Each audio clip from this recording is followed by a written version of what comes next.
we're still working to learn that information, Tim and Tiffany, but like you said, that view from the Fifth Third camera really just shows how massive this fire is here at the intersection of Berdan and Martha this morning. I counted before this hit just probably close to about a dozen fire trucks here on scene this morning.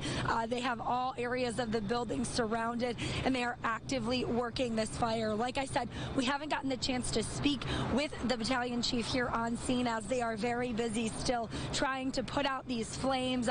We can still see active flames coming from the roof of that building, and you can just see how big that smoke stretches up through the air here this morning. We have multiple ladder trucks working to get water onto the top of the building to hopefully try and put this out.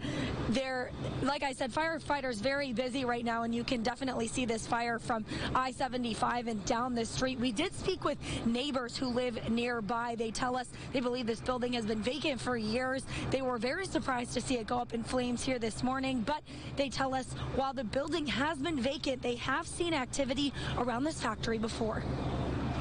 All these years, from what I see, they've been leaving cars there, and people going in and out. I don't know if they were the owners or what.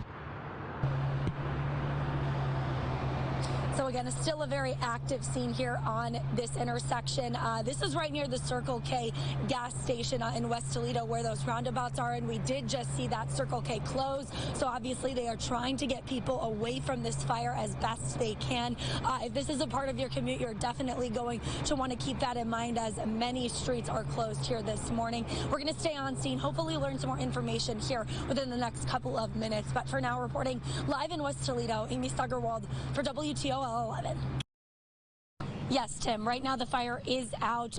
Crews are just here at this point as a precaution, waiting also for investigators to arrive on scene, which is set to happen anywhere around 6:30, 7 o'clock this morning. And obviously they will come here to figure out exactly what caused this fire. But like you said, 70 people displaced this morning, 2 people suffering minor injuries because of this fire, one of those people being a firefighter. Now, the flames started, that call came in just around midnight. Definitely a very active scene all throughout the night. It is still busy out here with Toledo Fire and Police on scene, but many of the people who were kind of hanging around, who are obviously impacted by this fire, have left the scene, gotten rides elsewhere.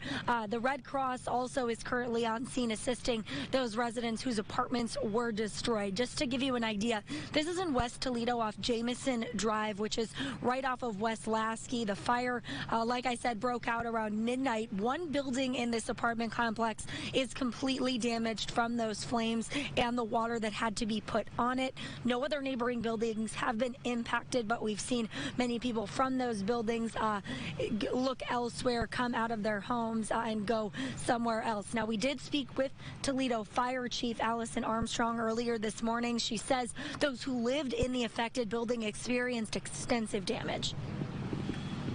So the fire spread quickly through the attic of the building. There's 3 buildings connected here. 2 of them sustained heavy fire damage. The third one has heavy water damage, but we were able to cut the fire off before it extended to that building. We have about 50 firefighters on scene initially. Right now, the fire's under control.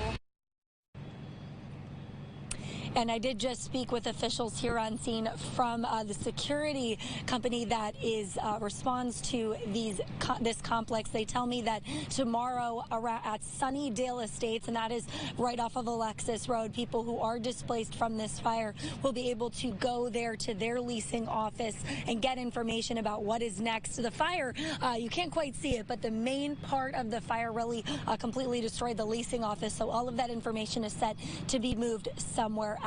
For now, reporting live in West Toledo, Amy Steigerwald for WTOL 11.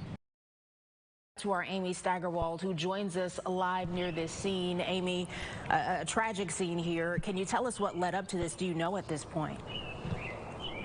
Yeah, Tim and Tiffany, at this point, no, we do not know what led up to this scene. In fact, sergeants on scene here with Toledo Police are still working to get that information. I did get the chance to speak with one of them probably about 10 minutes ago. They tell me there are no witnesses to this deadly crash. Again, like you said, 3 cars involved at this time, and we have confirmed that 1 male is dead. As of right now, like I said, no witnesses to this crash. However, many neighbors did wake up to the sound of it. As you can see, it's quite the scene. There's 3 cars involved, lots of debris that is scattered throughout the street, and there's a couple cars on the sides of the roads that were parked there that clearly also saw a little bit of damage as well. Right now, police are still searching yards and combing through the streets for clues just to learn what led up to this tragedy. At this time, we have been asked to kind of move to the side on the sidewalk just so that they can do what they need to do. We can see they're taking pictures. They're all talking to each other at this time and going through the yards just to make sure they aren't missing anything. Again, 3 cars involved, still working to clean all of that up, and 1 person is dead. We'll continue to stay on scene here, let you know when we learn more. But for now, reporting live in Central Toledo, Amy Steigerwald for WTOL 11.